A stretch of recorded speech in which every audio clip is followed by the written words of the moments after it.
റഫ അതിർത്തി തുറക്കാനിരിക്കെ ഭീകരരെ ലക്ഷ്യം വെച്ച് ഇസ്രയേൽ. ഗാസ സിറ്റിയും ഖാൻ യൂണിസും കേന്ദ്രീകരിച്ചായിരുന്നു ആക്രമണം. റഫ അതിർത്തിക്ക് സമീപം ഒളിച്ചിരുന്ന 8 ഭീകരർക്ക് നേരെയാണ് ആക്രമണം നടത്തിയതെന്ന് ഇസ്രയേൽ അറിയിച്ചു. വിവരങ്ങളുമായി ഐസൺ ജോസ് ചേർന്നു. ഐസൺ, ഭീകരതയെ തുടച്ചു നീക്കാനുള്ള നീക്കം തുടരുകയാണ് ഇസ്രയേൽ. ഇപ്പോൾ റഫ അതിർത്തിക്ക് സമീപം ഒളിച്ചിരുന്ന 8 ഭീകരർക്ക് നേരെ ആക്രമണം നടത്തിയെന്ന് ഇസ്രയേൽ അറിയിച്ചിരിക്കുകയാണ്. എന്തൊക്കെയാണ് മറ്റു വിവരങ്ങൾ? അമൽ, തീർച്ചയായും 8ഓളം ഭീകരർ റഫ മേഖലയിൽ, അതായത് നേരത്തെ അമൽ സൂചിപ്പിച്ചതുപോലെ ഖാൻ യൂണിസിലും അതുപോലെ തന്നെ ഗാസ നഗരത്തിലും നഗരത്തെ പ്രദേശങ്ങളിലുമായി ഒളിച്ചിരിക്കുന്ന ഈ ടണലുകളിൽ ഒളിച്ചിരുന്ന 8 ഭീകരരെ ലക്ഷ്യം വെച്ചാണ് ആക്രമണം നടന്നതെന്നാണ് ഇപ്പോൾ ഇസ്രായേൽ പ്രതിരോധ സേന അറിയിക്കുന്നത്. ഇസ്രായേൽ പ്രതിരോധ സേന ഇന്നലെയാണ് ഈ ആക്രമണം നടത്തിയത്.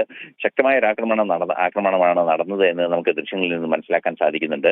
ആ ആക്രമണത്തിനിടെ ഏതാണ്ട് 32ഓളം പേർ കൊല്ലപ്പെട്ടു എന്ന റിപ്പോർട്ടുകളും പുറത്തു വരികയും ചെയ്യുന്നുണ്ട്. നിലവിൽ നമുക്ക് ലഭ്യമാകുന്ന വിവരങ്ങൾ അനുസരിച്ച് റഫ അതിർത്തി തുറക്കാൻ, അതായത് 2ാം ഘട്ട സമാധാന ചർച്ചകളുടെ ഭാഗമായുള്ള നടപടികൾ ആരംഭിക്കുകയും അതിന്റെ പ്രഖ്യാപനങ്ങൾ നടക്കുകയും ഒക്കെ ചെയ്യുന്ന ഒരു പശ്ചാത്തലത്തിലാണ് അവസാന ബന്ദിയുടെയും മോചനം, അദ്ദേഹത്തിന്റെ അവസാന ബന്ദിയുടെ മൃതദേഹം കൂടി വിട്ടുകിട്ടിയവർ അല്ലെങ്കിൽ ലഭ്യമായ ഒരു സാഹചര്യത്തിൽ റഫ അതിർത്തി വീണ്ടും തുറക്കാനുള്ള ഒരു ധാരണ, അതായത് റഫ അതിർത്തി വഴി ഈജിപ്തിൽ നിന്നും വസ്തുക്കളും എണ്ണ ഉൾപ്പെടെയുള്ള കാര്യങ്ങൾ ഗാസയിലേക്ക് എത്തിക്കുന്നതിനുള്ള സംവിധാനം ഒരുക്കുന്നതിന്റെ ഭാഗമായാണ് റഫ അതിർത്തി തുറക്കുന്നതും ഒരു സമാധാന ചർച്ചകളുടെ മുന്നേറ്റങ്ങൾ നടക്കുകയും ചെയ്യുന്ന ഒരു സാഹചര്യം ഉണ്ടായത്.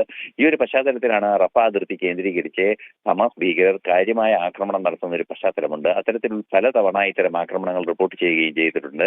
ഇസ്രായേൽ റഫ അതിർത്തിയിൽ കാവൽ നിൽക്കുന്ന ഇസ്രായേൽ സൈനിക സംവിധാനങ്ങൾക്ക് നേരെയാണ് ഈ ഭീകരരുടെ തുടർച്ചയായ ആക്രമണം ഉണ്ടാകാറുള്ളത്.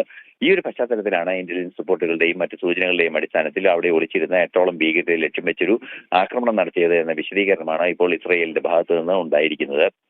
അത്തരത്തിലൊരു ആക്രമണം നടത്തി ആ പ്രദേശത്തെ സുരക്ഷിതത്വം ഉറപ്പാക്കുന്നതിനും റഫ അതിർത്തി തുറക്കുമ്പോൾ ഏതെങ്കിലും തരത്തിലുള്ള സംഘർഷാവസ്ഥകൾ ഒഴിവാക്കുന്നതിനുമുള്ള നടപടിയുടെ ഭാഗമായിട്ടായിരുന്നു സൈനിക നീക്കം. ഗാസ സിറ്റിയിലും ഖാൻ യൂണിസിലും എല്ലാം നടന്ന ഈ ആക്രമണത്തിൽ നേരത്തെ സൂചിപ്പിച്ചതുപോലെ സിവിലിയൻസ് കൊല്ലപ്പെട്ടു എങ്കിൽ കൂടി കൃത്യമായ ഭീകരർക്കെതിരായ നടപടി സൈന്യത്തിന്റെ ഭാഗത്തു നിന്ന്, ഇസ്രായേൽ സേനയുടെ ഭാഗത്തു നിന്ന് ഉണ്ടാകുന്നു. ഗാസയിൽ സമാധാനം പുനഃസ്ഥാപിക്കുന്നതിന്റെ ഭാഗമായുള്ള നടപടിയുടെയും അതുപോലെ തന്നെ ഗാസയിലെ സപ്ലൈസ് പൂർണ്ണമായും ഗാസയിലേക്കുള്ള സാധന സാമഗ്രികളും അതുപോലെ തന്നെ വൈദ്യസഹായം എല്ലാ തരത്തിലുള്ള സംവിധാനങ്ങളും ഈജിപ്റ്റ് വഴി എത്തിക്കുന്നതിനുള്ള റഫ അതിർത്തി തുറക്കുന്ന പശ്ചാത്തലത്തിൽ മേഖലയിൽ സുരക്ഷിതത്വം ഉറപ്പാക്കുന്നതിനുള്ള നടപടിയുടെ ഭാഗമാണ് നീക്കമെന്ന സൂചനകളാണ് ഇസ്രായേൽ പ്രതിരോധ സേനയും സ്വാഭാവികമായും മറ്റ് ബന്ധപ്പെട്ട അധികാരികളും നൽകുന്നത്.